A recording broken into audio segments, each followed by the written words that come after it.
Hello बच्चों। आज के हम अपनी अगली क्लास के अंदर टक्कर को ही पढ़ेंगे। पिछली वीडियो में अपन ने टक्कर के बाद वाला वेग ज्ञात कर रखा था, जिसका मान था u1 बराबर 2m2u2 upon m1 plus m2 और m1 minus m2 upon u1 into u1 upon m1 plus m2 और v2 का जो वेग था वो 2m1 u1 upon m1 plus m2 और m2 minus m1 upon m1 plus m2 into u2। ठीक है, अब अपन इसके अंदर कुछ शर्तें लगा रहे हैं। कैसे? अपना केस फर्स्ट है, वो क्या है कि यदि दोनों कण समान द्रव्यमान के हैं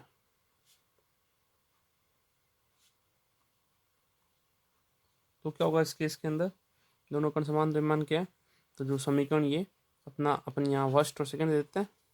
ठीक है, समीकरण एक से v1 क्या हो जाएगा 2m, m1 को m2 के और m को m तीनों को m के बराबर कर देते हैं upon u2 upon m plus m minus m, ये हो जाएगा जीरो। पूरा पद जीरो। v1 की वैल्यू रहेगी 2m u2 अपॉन 2m।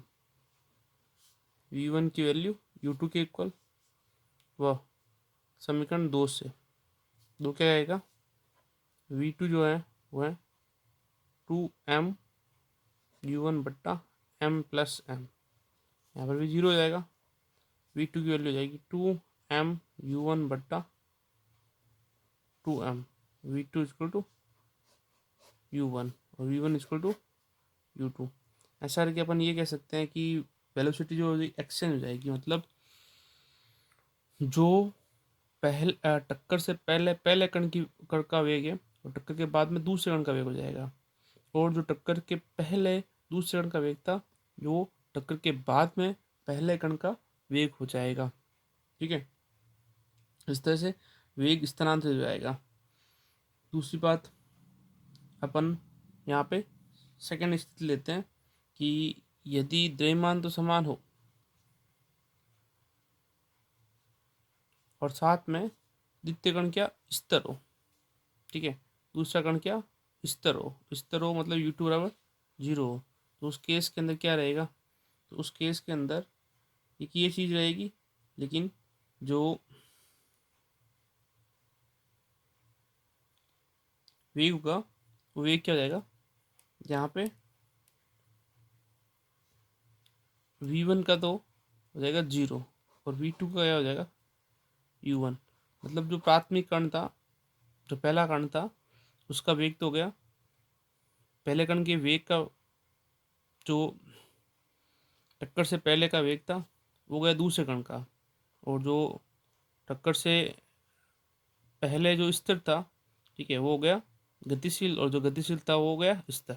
ऐसे चेंज हो जाएगा। ठीक है ना। नेक्स्ट, और अगर सिर्फ ये कंडीशन लगानी हो कि वेग स्थिर हो तो इस केस में क्या होगा। ठीक है, अगर अपन ये कह रहे हैं कि सिर्फ और सिर्फ क्या हो u2 क्या जीरो, तो इस केस में जो v2 का सेकेंड पद है वो जीरो हो जाएगा, और यहाँ पे v1 का भी एक पद जीरो हो जाएगा। ठीक है ना, तो ये अपन को एक मिलेगा। ठीक है, और इस स्थिति के अंदर जो अपन गतिज ऊर्जा ज्ञात करेंगे, गतिज ऊर्जा क्या रहेगी वो देखते हैं। तो टक्कर के बाद की गतिज ऊर्जा हाफ m2 v2 स्क्वायर। ठीक है, और टक्कर से पहले की half m1 u1 square, u1 square. ठीक है, u1 तो यहाँ पे जीरो हो जाएगा। ठीक है, तो v2 की वैल्यू रखेंगे तो क्या रहेगा, हाफ m2 v2 की जगह 2m1 प्लस m2 का स्क्वायर। आपसे आप कैंसिल कर दो भले ही यहीं पर, m1 अपॉन u1 स्क्वायर। ठीक है, तो अपना जो वेग आएगा वो क्या आएगा, यहाँ से सॉल्व किया तो 4m1 का स्क्वायर m2 का स्क्वायर, नहीं m2 सिर्फ, अपॉन में m1 u1 स्क्वायर है ही है, और नीचे रहेगा m1 प्लस m2 का होल स्क्वायर। m1 से एक पावर कैंसिल करेंगे, ठीक है, और u1 स्क्वायर यहाँ पे था ना, u1 स्क्वायर यहाँ पे भी है, u1 स्क्वायर से u स्क्वायर भी कैंसिल हो जाएगा।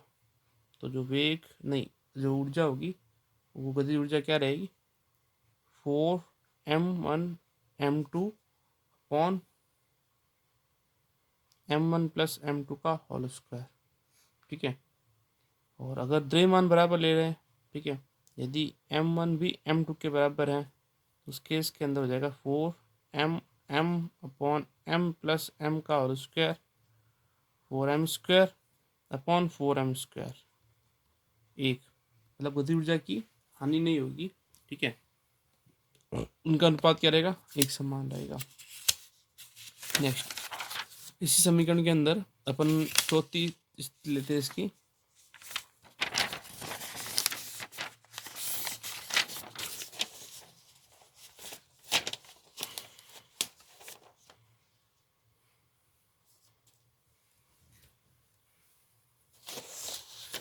ये जो कण के वेग है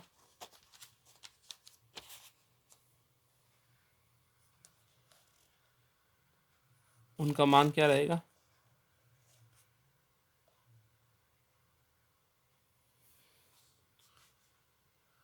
condition fourth, case fourth,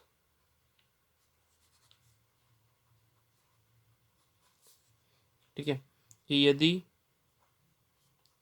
m2 क्या हो, बहुत बड़ा, मतलब जो टारगेट है ना, टारगेट उसको अपन कहेंगे लक्ष्य, लक्ष्य बड़ा और प्रक्षेप्य छोटा हो, तो इस केस के अंदर हाँ, और u2 जो है 0 है। ठीक है, मतलब इसका एग्जाम्पल ले सकते हैं, जैसे एक दीवार है, उसके ऊपर अपन, दीवार का मास बहुत बड़ा हो गया, और एक बॉल जो छोटी सी बॉल है m1, ठीक है ना, उसका मास क्या हो गया, बहुत छोटा हो गया। ठीक है, अब दीवार, इस तरह दीवार के ऊपर बड़े बॉल से अपन, छोटी बॉल से अपन हिट करेंगे तो आप देख सकते हो कि दीवार को कुछ नहीं होगा। ठीक है, लेकिन बॉल वापस विपरीत दिशा में आएगी। ठीक है ना, तो अपन समीकरण एक में मान रखेंगे तो v1 बराबर क्या रहेगा, 0 plus m1 minus m2 upon m1 plus m2 into u1, और समीकरण 2 में मान रखेंगे रहेगा v2 बराबर 2m1u1 upon m1 plus m2, ये वापस 0।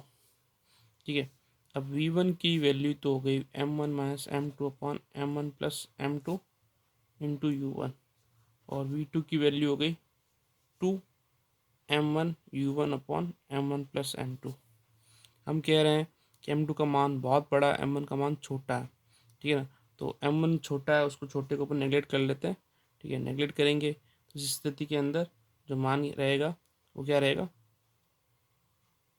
m1 को अपन 0 मान रहे हैं, यहाँ पे m1 को लगभग 0 मान रहा है, तो v1 की वैल्यू रहेगी minus m2 upon m2 u1। यहाँ पे क्या रहेगा, v1 v2 0 ही रहेगा, तो ये तो 0 हो गया, मतलब द्वितीय कण कहीं नहीं जाने वाला, स्थिर अवस्था में था पहले भी और बाद में भी स्थिर अवस्था में रहेगा। लेकिन जो पहला कण है उसका वेग टक्कर के बाद में क्या हुआ, है तो उतना ही, लेकिन उसका वेग की दिशा क्या परिवर्तित हो गई, बदल गई।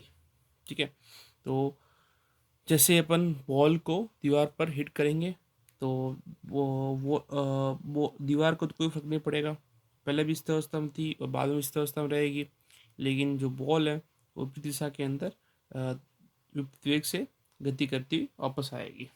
नेक्स्ट, आगे देखते हैं अपन सेकेंड केस फिफ्थ। इसके अंदर अपन ये कह रहे हैं कि जो m2 है ना, वो क्या है, बहुत ही स्मॉल है और m1 बड़ा है, मतलब लक्ष्य जो है ना वो छोटा है और प्रक्षेप्य जो है वो बड़ा है। ठीक है, इस केस के अंदर भी अपन U2 को जीरो ही मान रहे हैं। ठीक है, फॉर एग्जाम्पल इसका इसका क्या है कि अपना जैसे छोटी सी बॉल है, छोटी सी बॉल को किसी बड़े बैट से हिट कर रहे हैं। ठीक है ना, तो बॉल का मास तो बहुत छोटा हो गया, लेकिन पार्टिकल और जिससे हिट कर रहे हैं वो क्या है, बहुत बड़ा है। ठीक है, तो इस केस में आप देख सकते हो कि होने वाला क्या है। पहले पहले अपन फॉर्मूले से देखते हैं क्या होगा कि V1 जो है वो तो रहेगा 2m2, U2 जीरो, तो ये पूरा पद जीरो हो जाएगा पहला पद, plus m1 minus m2 into U1 बट्टा m1 प्लस m2। और जो V2 है वो क्या होगा, 2m1 U1 बट्टा m1 प्लस m2। ठीक है, प्लस जीरो। तो इस केस के अंदर हम m2 को छोटा मान रहे, तो m2 को जीरो मान ले, तो ये रहेगा m1 upon m1 into U1, और V1 इक्वल टू U1 हो जाएगा। और यहाँ पे भी m1 को छोटा मान रहे हैं, नहीं m2 को छोटा मान रहे हैं, तो ये हो जाएगा 2U1। ठीक है, तो इसकी जो कंडीशन निकली वो क्या निकली कि जो वेग V1 है उसके अंदर कोई फर्क नहीं पड़ा, टक्कर से पहले भी वही था और टक्कर के बाद भी वही वेग है। लेकिन जो दूसरा पार्टिकल है V2, ठीक है, टक्कर से पहले तो वो क्या था, U2 जीरो था, लेकिन टक्कर के बाद में जिस वेग से पहला पार्टिकल आ रहा था, पहला कण आ रहा था, उसके दुगने वेग से वो क्या करने लगा, गति करने लग गया। तो यही कहेंगे जब हल्का कण भारी कण, हाँ, जब भारी कण हल्के कण को हिट करता है, मारता है, तो टक्कर के पश्चात में उसके दुगने वेग से क्या करता है, पहला वाला हल्का कण गति करने लग जाता है। ठीक है, तो इस तरह से अपन चारों केस देख सकते हैं, इस पांचों केस देख सकते हैं किस स्थिति में उसकी उसका वेग किस तरह से बदलेगा।